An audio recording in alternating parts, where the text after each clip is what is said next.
Halo semuanya, Assalamualaikum warahmatullahi wabarakatuh.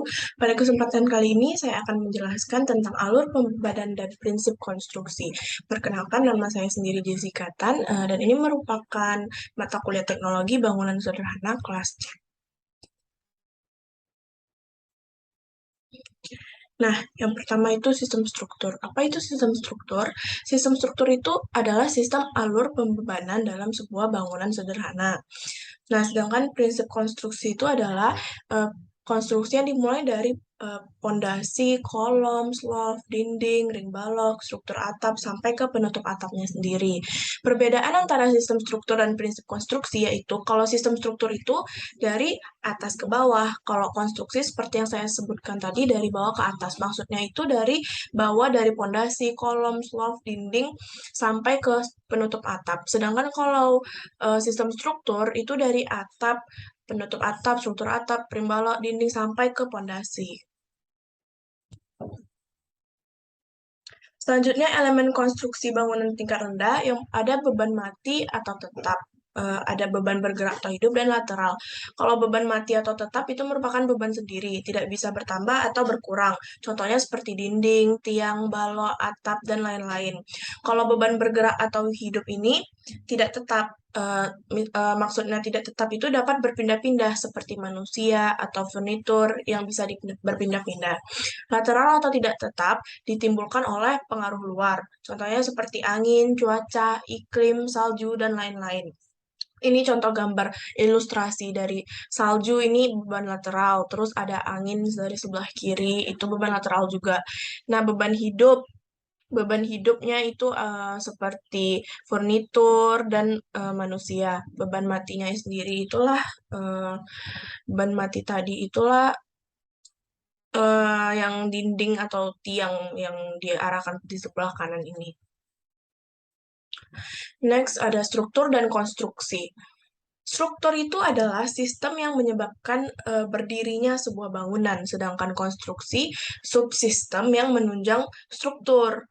Nah, ilustrasi di sini di sebelah kiri struktur dan di sebelah kanan konstruksi. Kita bisa melihat ada sedikit perbedaan, yaitu berdasarkan gambar, kalau struktur itu tergabung, sedangkan kalau konstruksi terpisah-pisah antara tiang, atap, pondasi, dan sebagainya. Nah, ilmu konstruksi bangunan yang pertama itu adalah fondasi. Fondasi adalah bagian bangunan yang menghubungkan bangunan dengan tanah, menjamin kestabilan bangunan terhadap berat sendiri, beban guna, dan beban lateral. Beban yang sudah saya jelaskan tadi. Fungsi dari fondasi itulah yang menyalurkan beban atap, dinding, dan lantai, karena dia kan di paling bawah ke tanah, menyalurkan ke tanah agar bangunan dapat berdiri. Beban pada pondasi itu sama dengan daya dukung tanah. Semakin lunak tanahnya, maka semakin luas permukaan fondasinya. Fondasi menahan beban yang ada di atasnya. Nah, jenis-jenis fondasi itu ada fondasi dangkal dan fondasi dalam. Kalau pondasi dangkal itu ada pondasi menerus, pondasi rakit, pondasi tapak, pondasi sumuran, pondasi plat terlanjut. Sedangkan kalau pondasi dalam ada pondasi tiang pacang dan pondasi piers, juga pondasi caissons. Ini contoh di gambarnya ada pondasi lajur batu kali, pondasi plat, pondasi rakit, sumuran, sama plat menerus. Itu termasuk contoh yang dari pondasi dangkal. Nah, pondasi dangkal ini digunakan apabila lapisan tanah keras mampu mendukung beban bangunan di atasnya yang terletak dekat dengan permukaan. Di atas pondasi batu perlu dipasang balok slof beton bertulang seperti pada gambar ini yang berfungsi sebagai balok pengikat dan juga dapat meratakan beban dinding untuk menambah ketahanan bangunan terhadap gempa. Pondasi ini sebaiknya dibuat menerus pada sekeliling bangunan tanpa terputus. Ini merupakan perspektif dari pondasi, ada pasang batu kali dan ada slof juga di sini bisa dilihat. Selanjutnya ada balok pengikat atau slof tadi. Slof ini adalah suatu elemen dari bangunan yang diletakkan secara horizontal di atas pondasi bangunan untuk menahan atau mendistribusikan beban yang diterima menuju ke pondasi sehingga tersalurkan secara merata. Fungsinya dapat dikatakan sebagai tulang pondasi, sebagai penahan yang membantu pondasi dari beban di atasnya supaya tidak langsung menuju ke pondasi. Slof juga menjadi tempat menempelnya pasangan batu merah atau batako dan sejenisnya jenisnya, sebagai tempat berdirinya dinding atau tempat menempelnya pasangan batu merah agar batu merah tidak mudah retak atau patah. Jika slope tadi patah, maka ada pondasi yang menopang dinding. Menyalurkan beban dinding ke pondasi dan juga sebagai pengunci dinding apabila terjadi pergerakan pada tanah agar dinding tidak roboh. Nah, setelah slope tadi ada tiang. Tiang sendiri sebagai penyalur beban dari atas ke bawah. Tiang atau kolom ini diikat oleh balok. Jenis-jenis kolom ini ada kolom praktis, ada utama. Kalau praktis ini dengan bata, kalau utama ini perbedaannya tidak ada bata. Fungsi kolom praktis tadi untuk mengikat dinding, sedangkan kolom utama fungsinya penyalur beban dari atas ke bawah, batang tekan vertikal. Komposisi dari kolom ini sendiri ada dua. Ada terdiri dari awalnya ada besi dan beton. Kalau besi ini kan tahan tarik, sedangkan beton ini tahan tekan, sehingga dikombin jadi beton bertulang yang tahan tarik dan tahan tekan. Tipe-tipe dari kolom ada komposit, campuran baja dan beton, pengikat spiral seperti per, dan pengikat sengkang lateral. Nah, kalau yang komposit sama pengikat spiral ini termasuk ke dalam struktur berat, sedangkan yang kita pelajari sekarang ini adalah struktur sederhana yaitu pengikat sengkang lateral.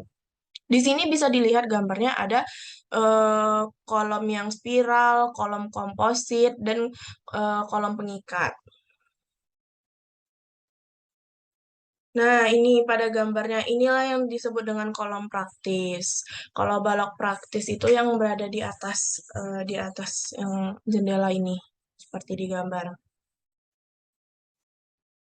Selanjutnya ada ring balok. Ring balok ini apa sih? Ring balok ini dirancang untuk menanggung atau menyalurkan beban menuju kolom penopang yang selanjutnya diteruskan ke fondasi. Fungsi dari ring balok ini penyaluran beban gaya beban tadi secara horizontal melalui kepada fondasi melalui kolom. Sebagai pengikat kolom juga agar apabila terjadi pergerakan kolom tersebut tetap bersatu dan pada posisinya yang semula serta mengikat dinding yang ada di bawahnya. Fungsi dari kolom ini menghindarkan kusen agar tidak menerima beban bangunan secara langsung. Itu termasuk kepada balok latte. Ini bisa dilihat kan ring balok ini di atas balok latte supaya ketika ada beban tidak langsung diterima kepada kusen. Selain itu juga dapat meminimalisir kondisi kusen agar tetap kokoh dan tidak melengkung karena bebannya tidak langsung diterima oleh kusen. Juga berfungsi menjaga kusen tetap berdiri walaupun ada gempa ataupun pergerakan sehingga penghuni ini tetap dapat melewati pintu untuk menyelamatkan diri. Ini ada gambar kusen pintu dan jendela letaknya di sini. Di samping kanan kiri ada kolom, ada dinding batu bata, terus ada balok sloh, pondasi dan balok latte tepat di atas dari jendela juga di atas dari balok latte itulah tadi ada balok ring. Yang selanjutnya, konstruksi selanjutnya itu atap. Atap ini untuk melindungi isi bangunan dari cuaca ataupun iklim seperti panas, hujan, angin, salju, dan lain-lain. Bahan penutup atap mempengaruhi kemiringan atap.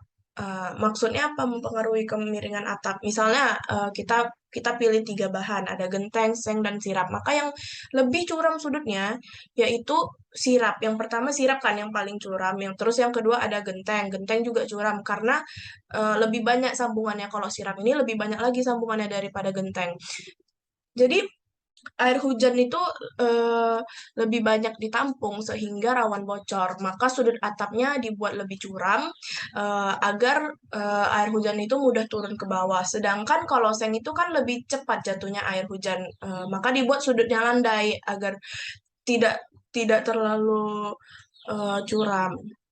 Di sini ada gambar-gambar dari sirap, seng, dan juga keramik, metal, beton, dan sebagainya. Tanah liat juga ada di sini.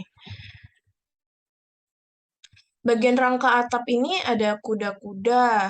Nih, kuda-kuda atap, ikatan angin, jurai, gording, bubungan, usuk, reng, talang, lispleng, penutup atap. Pada atap besi ringan ini tidak memiliki gording dan kasau.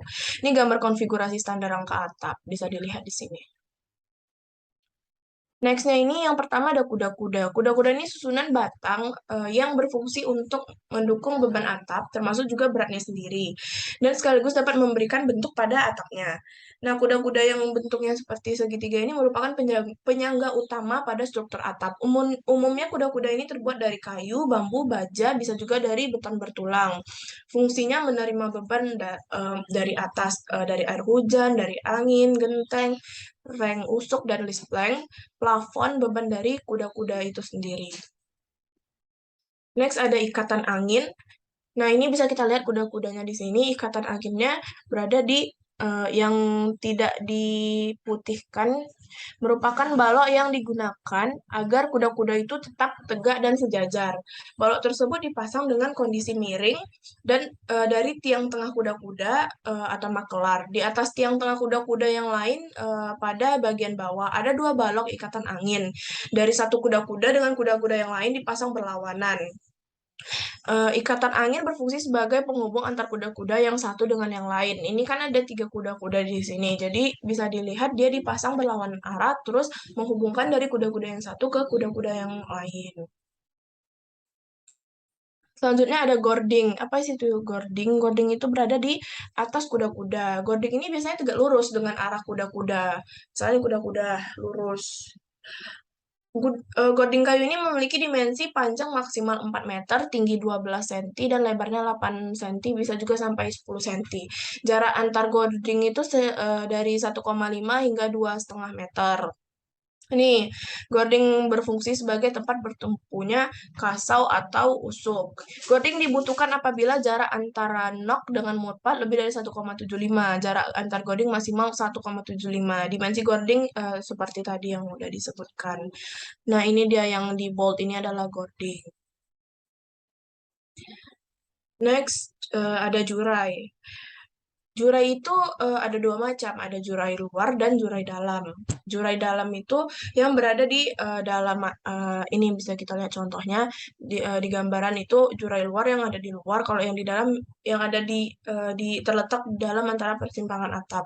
Kalau jurai dalam ini bagian yang tajam pada atap berjalan dari garis tiris sampai bubungan dan terdapat pertemuan antara dua bidang atap pada sudut bangunan ke dalam. Jadi dia berada di antara pertemuan dan sudutnya ke dalam. Jurai luar ini yang tajam pada atap berjalan dari garis tiris atap sampai bubungan terdapat pada pertemuan dua bidang atap pada sudut bangunan yang keluar. Selanjutnya ada kaso. Kaso ini berfungsi untuk menerima beban dari penutup atap dan reng dan meneruskannya ke gording. Usuk terbuat dari kayu dengan ukuran 5 atau 7 cm dan panjang maksimal 4 meter. Dipasang dengan jarak 40 sampai dengan 50 cm antara satu dengan lainnya. Usuk akan terhubung dengan gording dengan menggunakan paku. Nih nomor 3 kas atau usuk. Nomor 1 tadi kan udah kuda. Terus yang paling atas nomor 2 itu bandar atau balok. Nah, yang nomor 3 itu kaso atau usuk. Selanjutnya ada reng di atas kaso tadi. Berukuran merupakan batang kayu yang berukuran 2 atau 3 cm atau 3 atau 5 cm dengan panjang sekitar 3 meter. Reng menjadi tumpuan langsung penutup atap dan meneruskannya kepada kaso. Reng akan digunakan pada atap dengan penutup dari genteng. Nah, rem ini dipasang pada arah tegak lurus dengan usuk dengan cara menyesuaikan dengan panjang dari penutup atapnya atau genteng tadi. Ini pada gambar bisa dilihat rem itu tegak lurus dengan usuk. Kalau bubungan itu yang paling atas, sisi paling atas dari atap dan selalu berkedudukannya mendatar. Seringkali hubungan atau nok juga menentukan arah bangunan. Nok ini merupakan tempat bertemunya bidang atap bagian atas. Nih, pada gambar ini bisa dilihat hubungan itu berada paling atas dari atap. Sini ada juga ilustrasi gording, kuda-kuda dan usuknya tuh di sini, terus rengnya itu di bawah.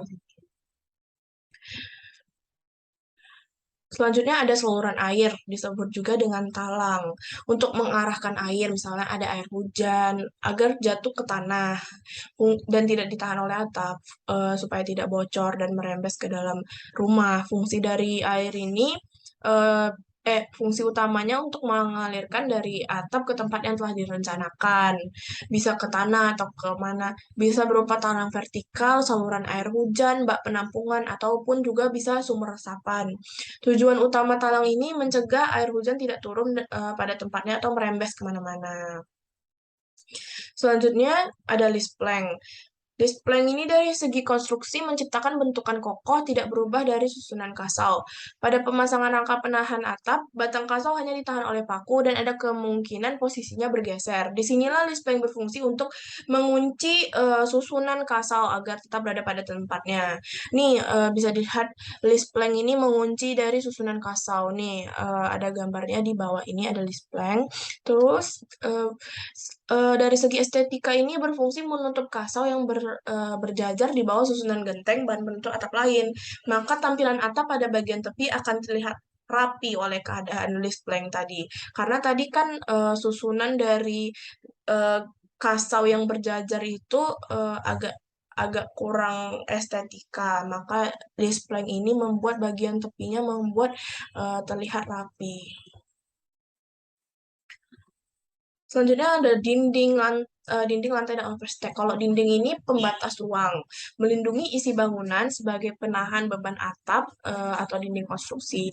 Dinding ini fungsinya hanya sebagai pembatas atau partisi, bukan sebagai penahan. Sedangkan kolom lah yang bertujuan untuk menyalurkan beban. Dinding yang bisa menahan beban itu cuma shear wall. Ini contoh dinding shear wall di suatu bangunan 3 lantai. Di suatu kasus, dinding dapat menjadi struktur, contohnya pada basement. Kenapa bisa menjadi struktur? Karena di bawah basement itu butuh penahan tekanan air atau penahan tekanan bangunan. Contohnya struktur dinding sebagai struktur itu dapat kita temukan di basement mall-mall besar. Ini ini gambar dari contoh konstruksi dindingnya.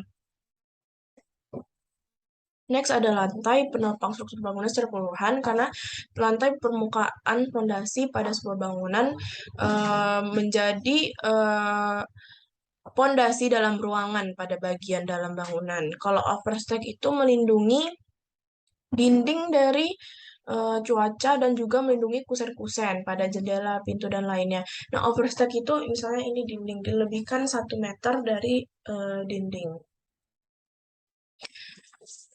Next, prinsip konstruksi.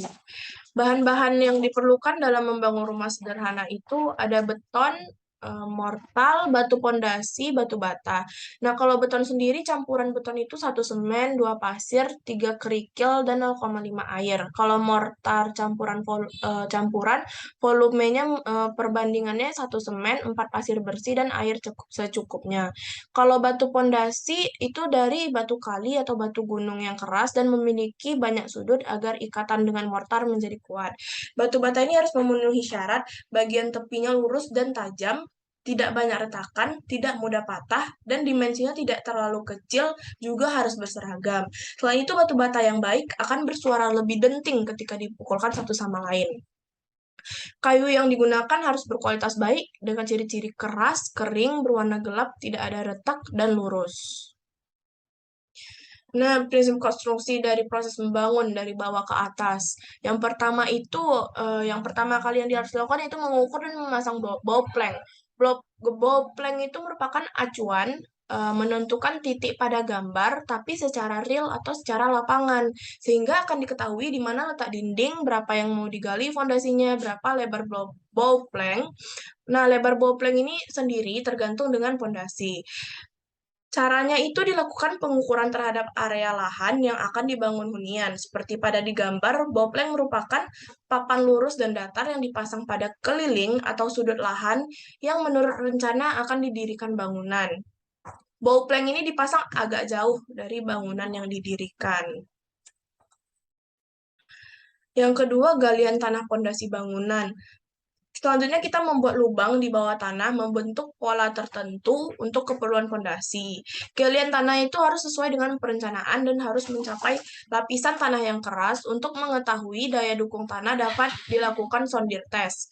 Ketika menggali fondasi, tentukan titik as dinding, buang kiri, buang kanan beberapa. As dinding juga harus kelihatan ketika pemasangan bopleng. Setelah menentukan titik as, ditandai dengan cara dipaku, kemudian tarik benang. Hasil dari galian fondasi jangan dibuang jauh-jauh. Nah, seperti pada di gambar ini, sebelah kiri, ini dari SketchUp nih.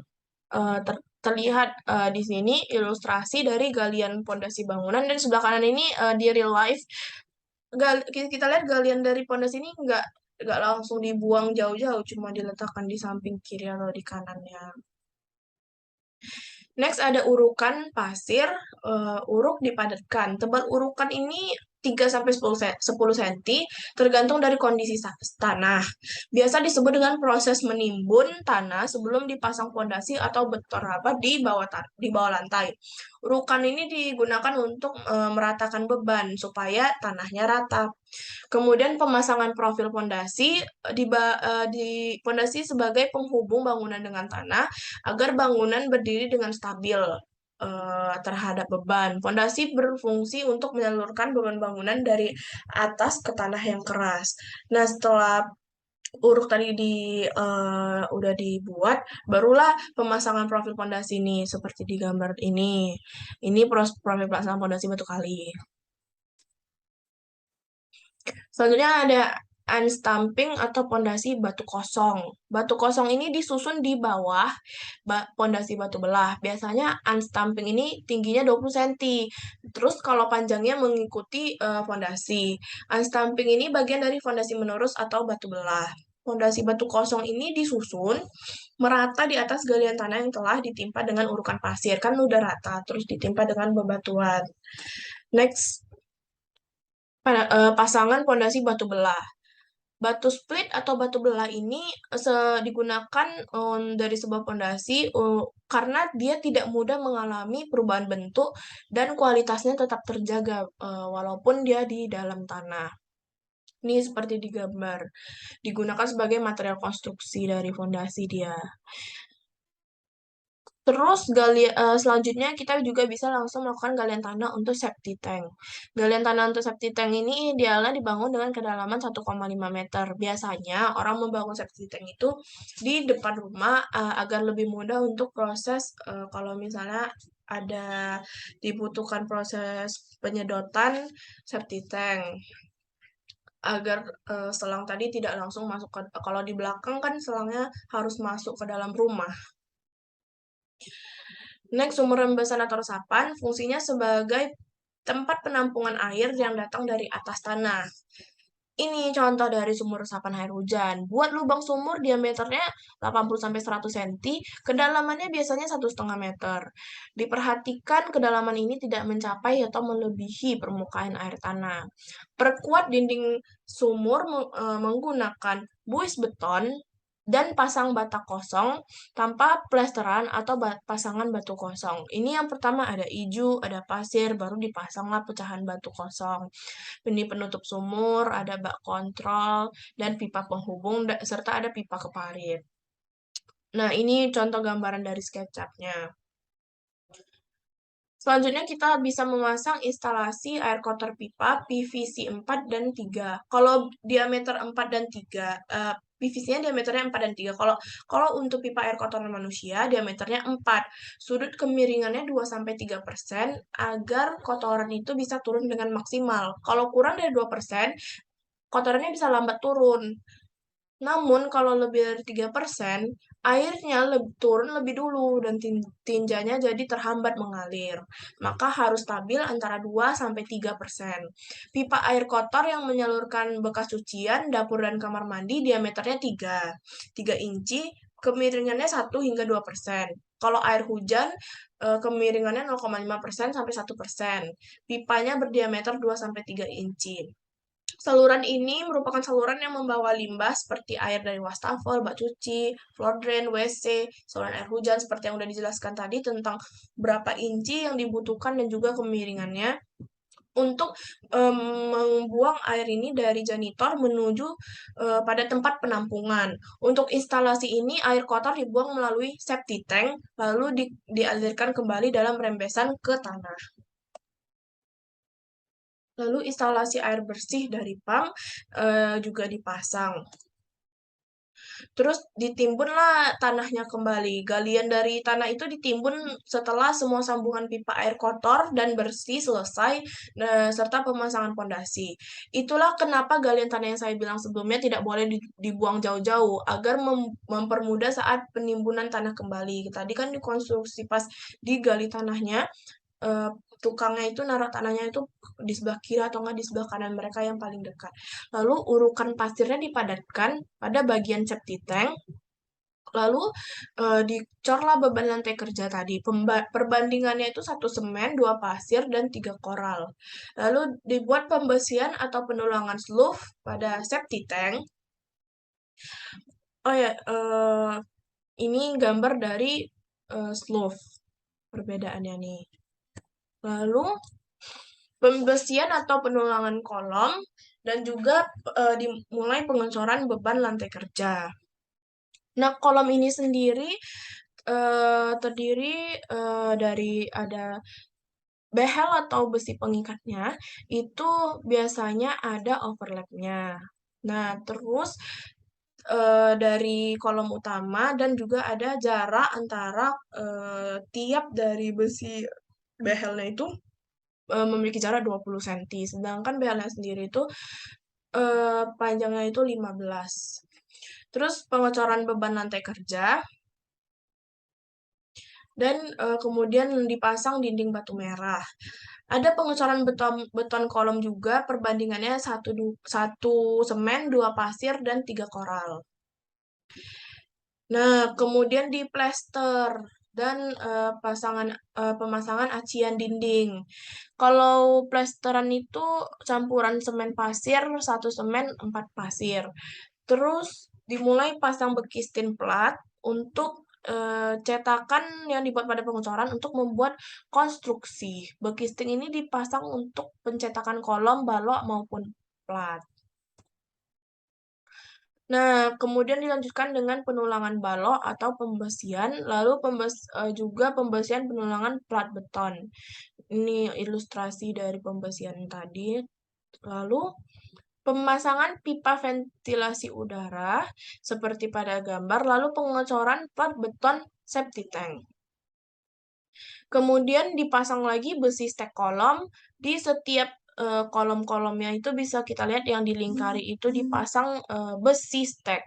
Lalu pembesian penulangan slough setelah pondasi batu kali itu selesai dan kolom cakrayamnya udah dicor, maka buatlah anyaman slough langsung di atas pondasi. Karena besi slough ini harus dimasuk kepada tiang kolom sehingga membentuk anyaman. Besi yang biasa untuk slough berukuran 8 mili ke atas, semakin besar maka semakin kuat. Nah, ini yang ditunjuk inilah pembesian atau penulangan slough tadi. Bisa kita lihat pada tanda panah putih ini. Inilah tadi anyaman slough yang langsung di atas pondasi. Nah, slough sendiri terletak di atas pondasi, fungsinya untuk menahan beban, pengunci dinding, dan menahan dinding agar tidak roboh. Sebagai pengikat juga, dan juga penopang dinding dan partisi lain. Tujuannya untuk menahan yang ada di atas seperti dinding, jendela, kusen disalurkan ke pondasi, ujung-ujungnya atau ke bagian pondasi, sehingga tidak langsung pondasi itu menerima beban. Ini tadi sudah saya jelaskan juga di awal.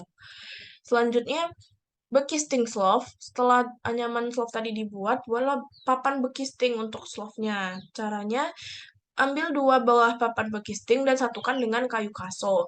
Jarak lebar antara papan bekisting itu sebesar bata yang digunakan. Para tukang biasanya langsung mengambil bata saat pemasangan papan bekisting. Ini di ilustrasi ini adalah pemasangan papan bekisting tadi. Jika telah dibuat, maka papan bekisting ini disimpan di atas pondasi batu kali. Nah, fungsi posisi slough ini harus di tengah papan bekisting. Kenapa? Karena sehingga coran ini bisa menutupi besi slough. Jadi tidak kelihatan besi slove-nya, dan juga papan kaso ini menyetar posisi papan bagi sting slove dan gunakan kertas bekas pembungkus semen untuk menutup celah sehingga coran slove tadi tidak keluar. Lalu pembesian penulangan kolom fungsinya memikul beban dan menyalurkan ke fondasi.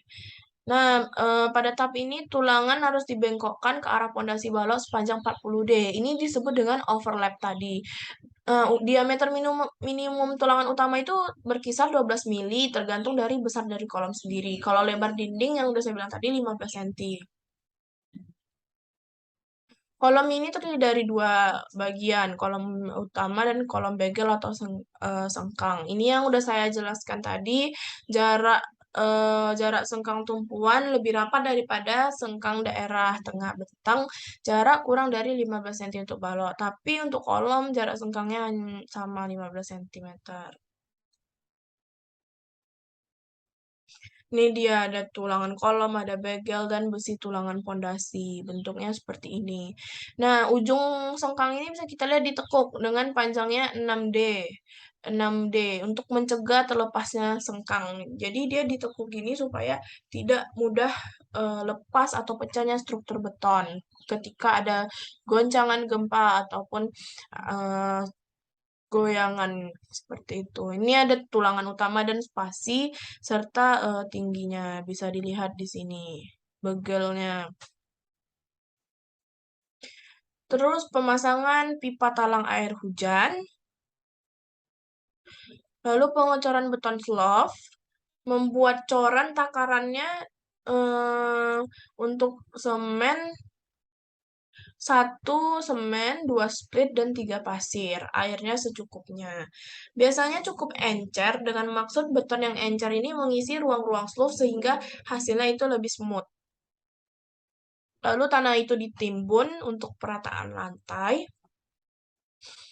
Lalu lah dimulai dipasang dinding batu merah. Dindingnya dipasang dengan menggunakan perbandingan 4 macam adukan, yaitu ada 1:2, 1:3, 1:4, 1:5. Kalau 1:2 dan 1:3 untuk di area basah kedap air, sedangkan 1:4, 1:5 untuk pemasangan dinding biasa.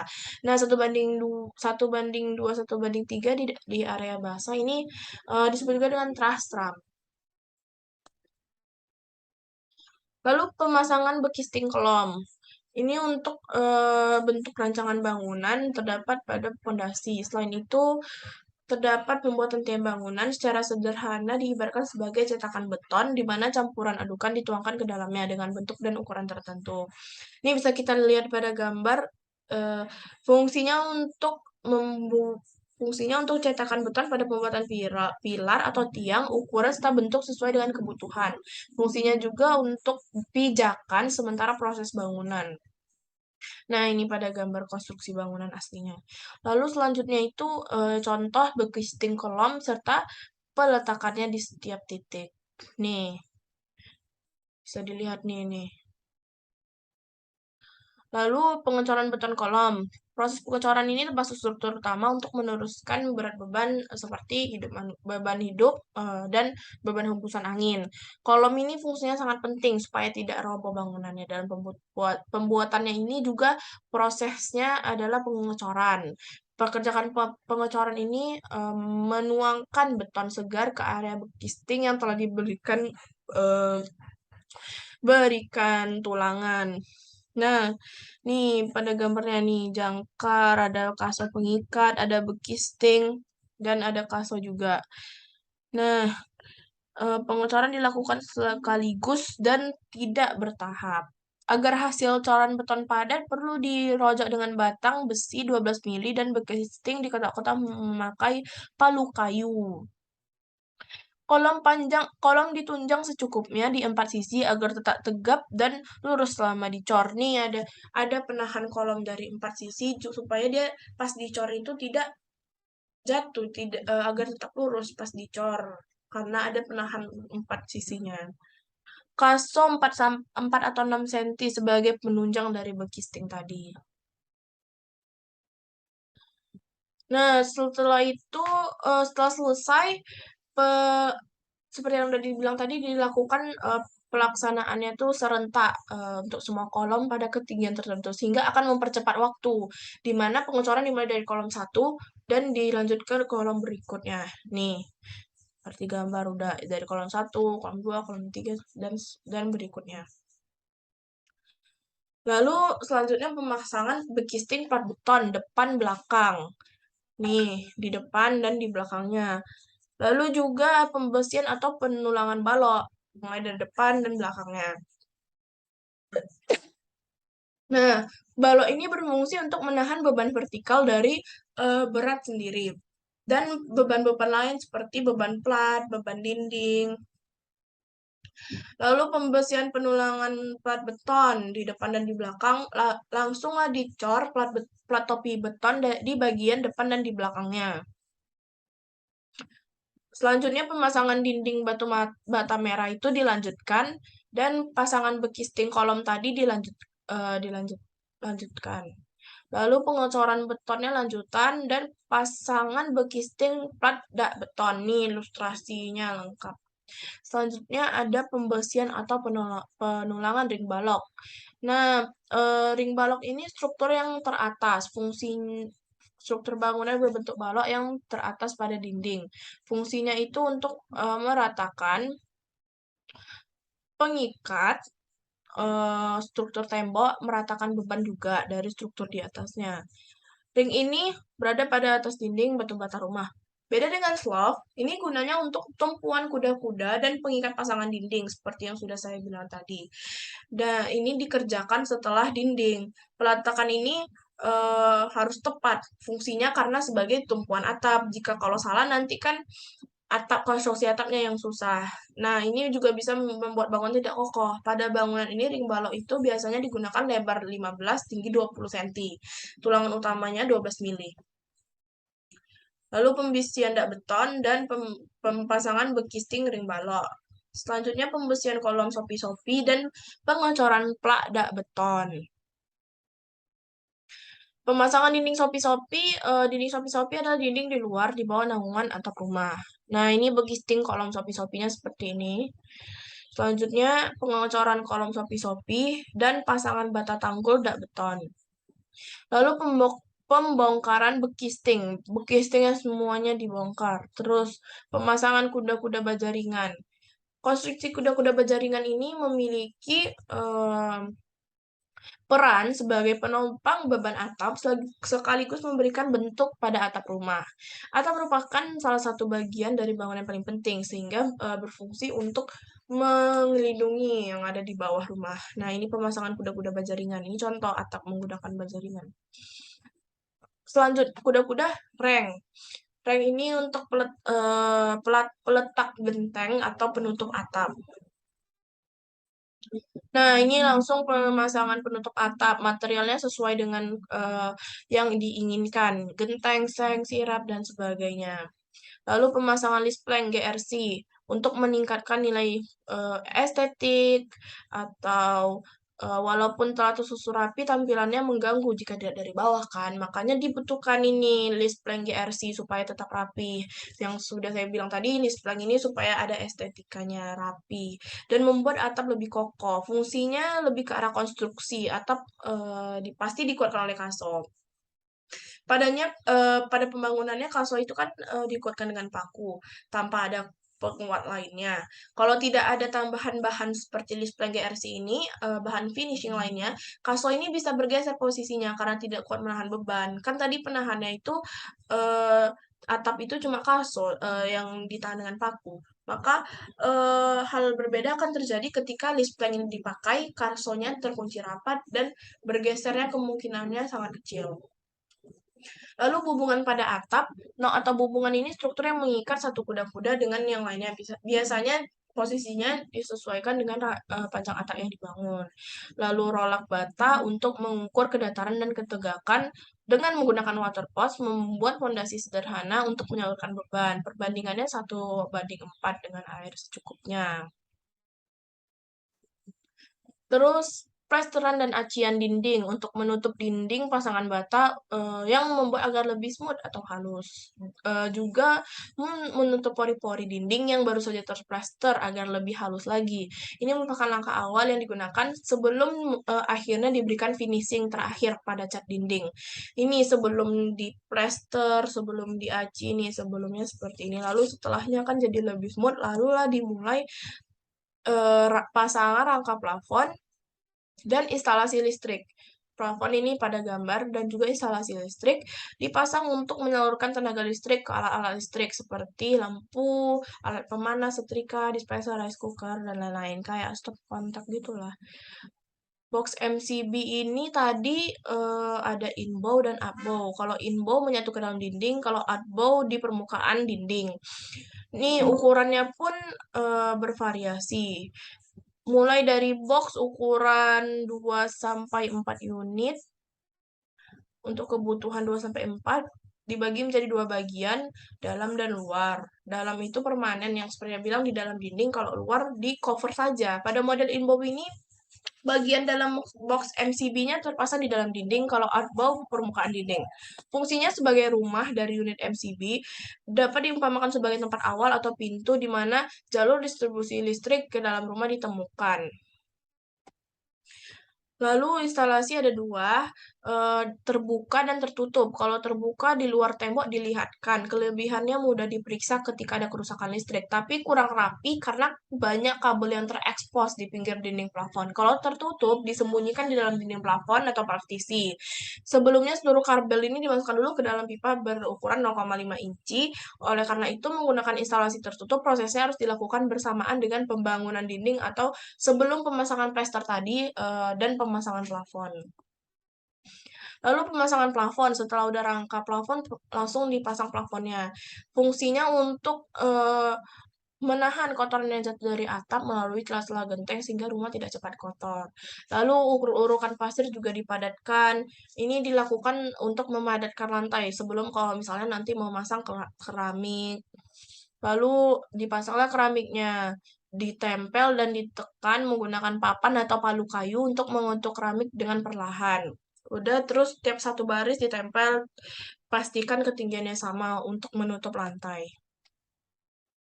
Lalu pemasangan kusen dan pintu jendela. Selanjutnya sudah jadilah, inilah dia rumah sederhana kita yang sudah lengkap dari konstruksi awal sampai akhirnya. Nah, sekian presentasi dari saya. Source-nya ini saya ada ambil dari PPT materi kuliah, foto sumber Google, dan juga dari YouTube, John YouTube. Terima kasih. Assalamualaikum warahmatullahi wabarakatuh.